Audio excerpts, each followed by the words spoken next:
तो साहिल 97.49 लगा था ये परसेंटाइल आएगा एग्जाम में। बिल्कुल नहीं सर, इतना उतना हाई एक्सपेक्टेशन नहीं था। था कि भाई 90 प्लस आ जाएगा, मेरा 95 तक मैंने सोचा था आ जाएगा, पर 97 वो एक थोड़ा सा वो था सर, अच्छा। टॉकर वो सो था। सो सेंटर पे when you used to meet me every time you discuss with me, hmm. So जो जो मैंने बताया था वो फॉलो किया, और क्या क्या एक्सपीरियंस हुआ प्रिपरेशन वाइज। ओके सर, आपसे तो मैं हमेशा वो सेंटर में मिलते रहता था। आपकी मोटिवेशन के आप तो हमेशा मोटिवेशन के सुपर किंग हो सर। आओ, आप क्लास में आओ, मतलब मोटिवेशन टॉप लेवल है, और उसके बाद जब हम मॉक दे मोटिवेशन वापस नीचे आ रहा है। वो एक होता है ना सर, ग्राफिकल कर्व, ऐसे मोटिवेशन ऊपर जा रहा है आपके क्लास का, एक मॉक दिया टिंग करके नीचे। पहले मॉक में, फिर दूसरे मॉक में, धीरे धीरे करके फिर सर मॉक जैसे क्लियर होने चालू हुए मेरे, जैसे फर्स्ट सेकंड थर्ड मॉक में तो मेरी रिजल्ट ऐसी आएगी, बोला कि बहुत बुरी आनी चाहिए होगी रिजल्ट, क्योंकि first mock second mock third mock में ऐसा होता है। ओके। एंड में पहुंचते पहुंचते एंड एग्जाम वीक से पहले थोड़ा सा नर्वसनेस तो था ही। फिर आपका आखिरी लेक्चर में बोला आपने कि कूल माइंड से जाना। एग्जाम के 3-4 दिन पहले तक मैं दिन के अंदर 2 या 3 मॉक दिए थे मैंने। एग्जाम के एक दिन पहले जो फर्स्ट मॉक से लेकर आखिरी मॉक तक सारे मॉक के हर एक क्वेश्चन को खोला, पूरी एक्सप्लेनेशन पढ़ी। अब कुछ मेरे को लग रहा था कि इसका दूसरा और तरीका हो सकता है, उसको जाके गूगल पे ढूंढा कि भाई ये इसका ऑप्शन क्या है, इसका ऑप्शन क्या है, क्योंकि हर एक जो मॉक है मैथ्स का आंसर वो एक तरीका नहीं है, 2-3 तरीके आते हैं हर एक के अंदर। ओके। वही है, तो वही था मेरा उस दिन मॉर्निंग की स्ट्रैटेजी।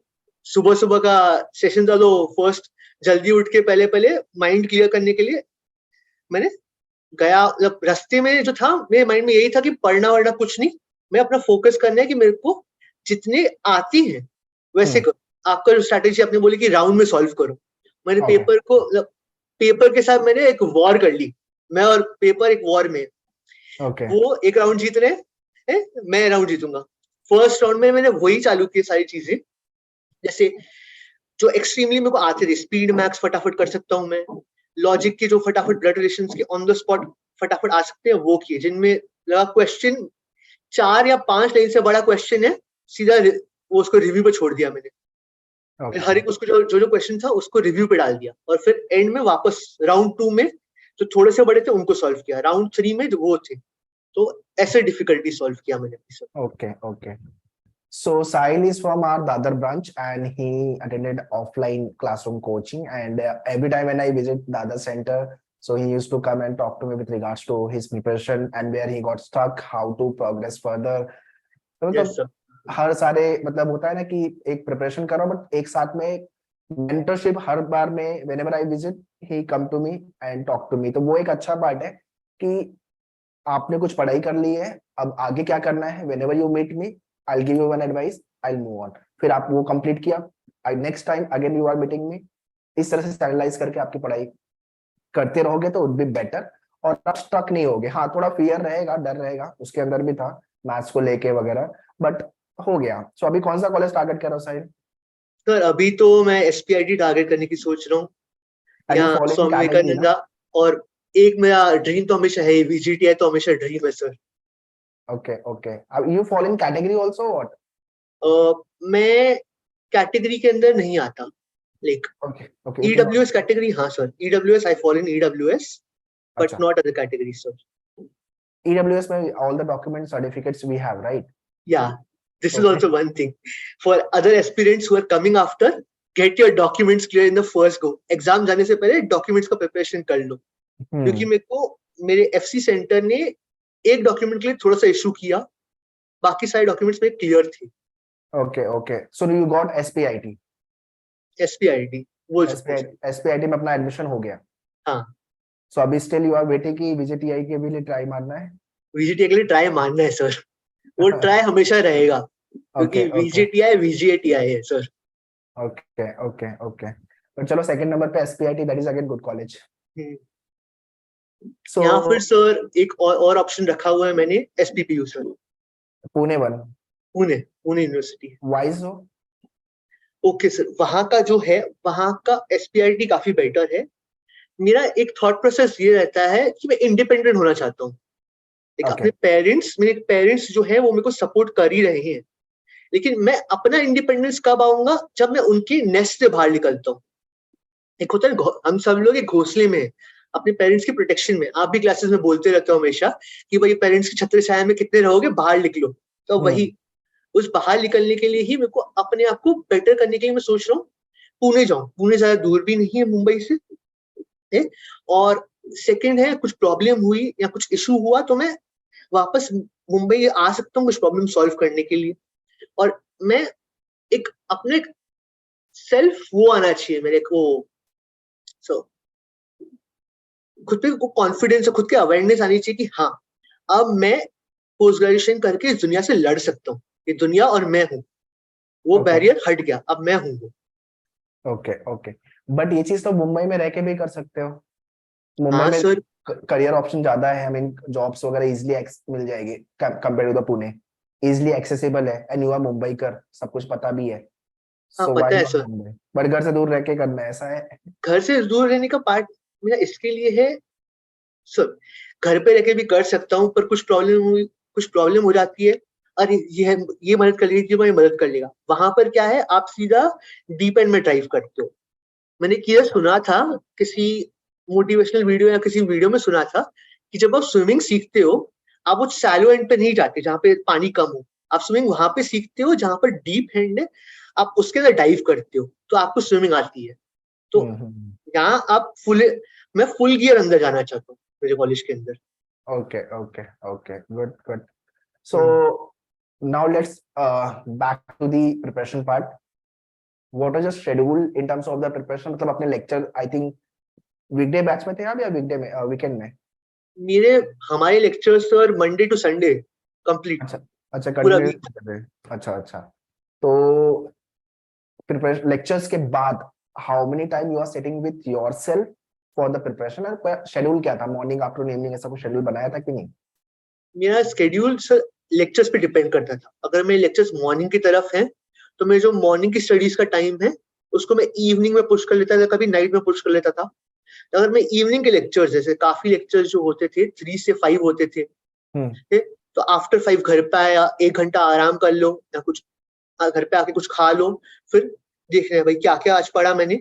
आज समझो मैंने पढ़ा यहाँ पर डिटर्मिनेंट्स पढ़ा, यहाँ पे कंप्यूटर के अंदर ये टॉपिक कवर हुए, लॉजिक के ना ब्लड रिलेशंस का ये हुए हैं, सर ने ये करवाया, उसमें से ये 3 सब मेरे को नहीं आए। ओके अब उन वापस बुक खोलो, सर ने जो तरीका कराया है वो तरीका देखो, और तरीका उसको ऑप्टिमाइज करने का तरीका देखो कि अगर ऐसा कोई सम एग्जाम में आ गया नंबर्स बदल के, तो उसको कैसे सॉल्व करूंगा मैं। तो ओके आपकी बुक, पहले तो टेक्स्ट बुक्स खोल लो अपनी। तो मैं जब पढ़ता हूँ तो एक यहाँ पर हमें मनोहर की जो नोट्स की जो बुक दी थी, जो मैं नोट्स लिखता हूँ, वो एक तरफ, जो मेरा एक्चुअल जो एक टेक्स्ट बुक है इस तरफ, बीच में एक बुक। सम देखा, देखा कि तरीका कैसा है। अब उससे स्टेप बाय स्टेप जाना है। जैसे ब्लड रिलेशंस के अंदर लेवल 1 फैमिली का पहले लिखने का, कि लेवल 1 ये हुआ, ऐसे ड्रॉ करते हो, ऐसे ड्रॉ करो, ऐसे मेल है तो उसके प्लस करो, फीमेल है तो माइनस लिखो, उसके लिए सिबलिंग्स के लिए एरोज करना है, वैसे सब कुछ। ओके वो ओके किया, वो हो गया राउंड 1 मेरा। अब राउंड 2, दोनों बुक क्लोज, सब बारे में मोबाइल खोला, ऑनलाइन एग्जाम प्रिपरेशन साइट से उस पर किसी एक साइट पे जाकर एक क्वेश्चन उठाओ वैसा ही और सॉल्व करो। ओके। कितने क्वेश्चन एग्जाम में ऐसे मार्क किए जो तुक्का मटका थे, और कितने जेन्युइन थे? ओके, मेरा कुछ 3-4 जो थे, एक्चुअली मैं इंटीग्रेशन डेरिवेशन में कंप्लीटली अच्छा नहीं हूं, मैं मीडियम हम्म लेवल अच्छा हूँ। तो 3 ऐसे थे क्वेश्चन जो मैंने इंटीग्रेशन में तुक्के मारे थे सेकेंड राउंड के अंदर। फिर जो थर्ड राउंड के लिए आया उनमें से एक जो हुआ मेरा सॉल्व हुआ, तो बाकी ओके 2-3 और तुक्के थे ही मेरे। Okay okay. और एक इंग्लिश का एक क्वेश्चन तो हमेशा सब लोग तुक्का मारते हैं, टाइटल का, अच्छा वो किसी का करेक्ट नहीं। वो क्वेश्चन इसके लिए बना है कि आपका देखना है कितना अच्छा गेस, कितना नियरेस्ट गेस मार सकते हो उससे। ओके क्योंकि अगर आप देखो, वो ऑनलाइन पे भी, जैसे मैंने एक पैरा का क्वेश्चन देखा था कि नेम द टाइटल, 4 ऑप्शंस थे, 4 अलग साइड पे चारों ऑप्शंस को करेक्ट बनाया गया, तो अलग अलग रीजंस दिए गए थे उसके। ओके तो उसी के लिए एक वो तुक्का होता ही है, डिटर्मिनेंट्स का एक तुक्का था, और हाँ मोस्टली यही तुक्के थे, और लॉजिक का एक मेरा तुक्का था क्योंकि वो लंबा क्वेश्चन था और टाइम एंड हो रहा था मेरा, ओके टाइम एंडिंग की तरफ बचा हुआ था क्वेश्चन, ओके ओके. वही था sir. So I mean every time when I come to the center you tell me like sir maths का ये प्रॉब्लम है, ये है. तो मैथ्स तो अच्छा था नहीं, मैथ्स में हाँ मतलब एवरेज अपने थे मैथ्स में. तो एवरेज हो जाता सर। पूरा सिलेबस करके मतलब बनेगा कोई अगर ये वीडियो देख रहा है इसका मैथ्स ओके एवरेज है तो भी वो आराम से अच्छा फोड़ सकता है, अच्छा ला सकता है 2-4 क्वेश्चन स्किप करके, राइट? आराम से सर। तो कितने आपको क्वेश्चन? बेसिकली ये जो है आपको अपनी स्ट्रेंथ पे डालना है, मैथ्स में क्या क्या आपको अच्छे से आता है, वो है बेसिक सर यहाँ पर।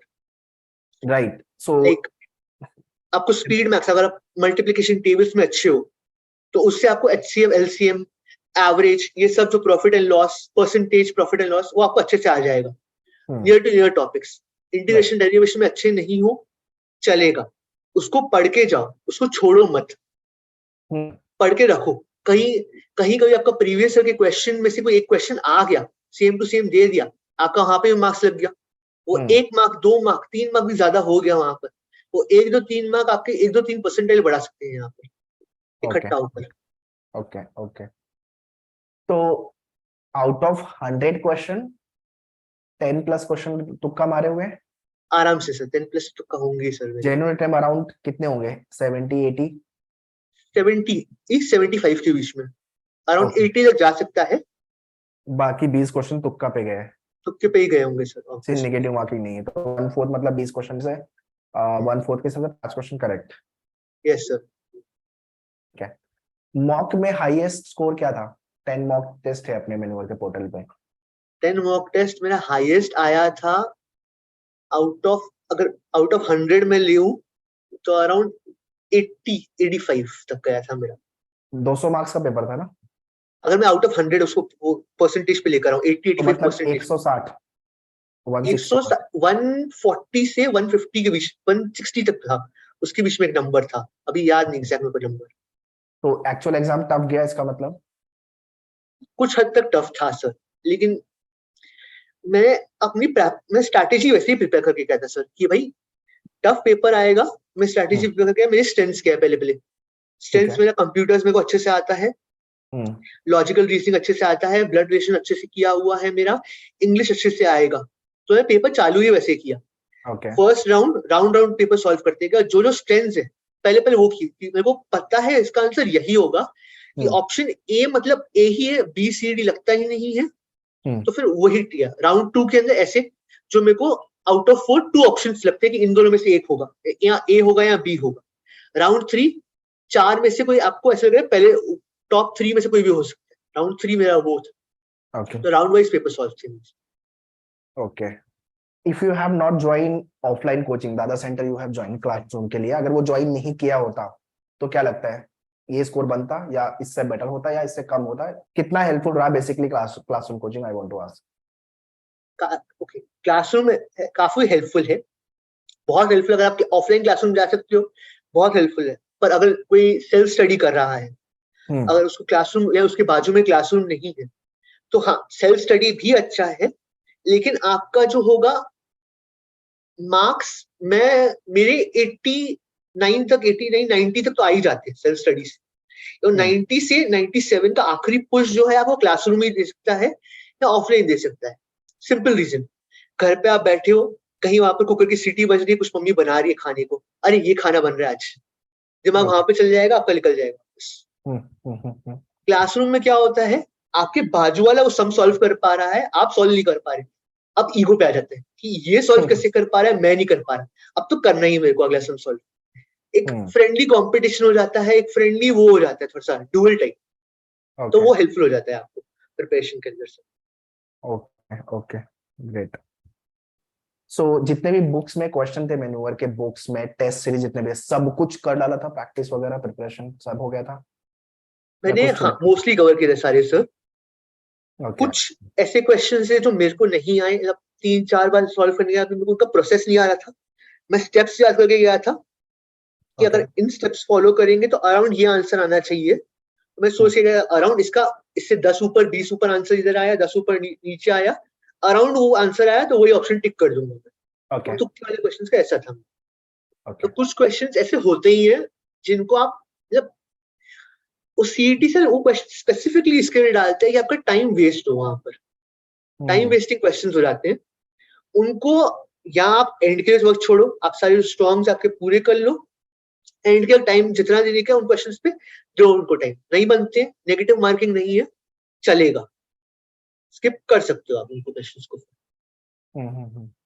पर अगर स्टेप से आपको आजू बाजू का आंसर भी आ रहा है, टिक कर दो, जय माता दी करके टिक कर दो, लग ही जाएगा, नहीं लगा ये नेगेटिव मार्किंग नहीं है, बच जीरो रहेगा मैक्सिमम उसके अंदर। और So last question, what tips or the suggestion you want to give to upcoming year aspirant जितने लोग 24, 25, 26 टारगेट कर रहे हैं, विजिट या एसपीआईटी या जो भी कॉलेज एमसीसीटी के थ्रू?